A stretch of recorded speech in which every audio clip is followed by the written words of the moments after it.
Hey, what's up, everybody? I just want to do a quick update for you on my DynaTrap XL. So I've had this thing for 4 or 5 years now, and it's still going strong. To be honest, it's one of the first things I do every spring is to make sure I grab this out and hang it up somewhere.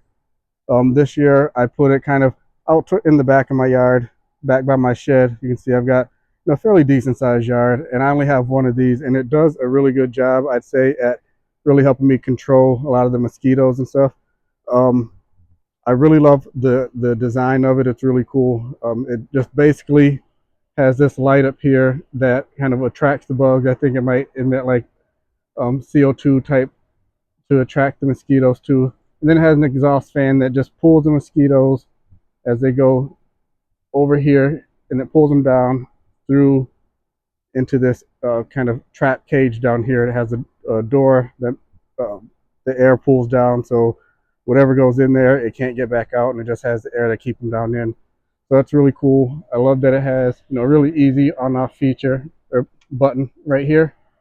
Um, and again, guys, like I said, I've had it for 4 or 5 years, and it still works really well. If you want something to put out in your yard to help keep you, keep the mosquitoes away from you, I definitely highly recommend going with the DynaTrap XL. It's a really good product.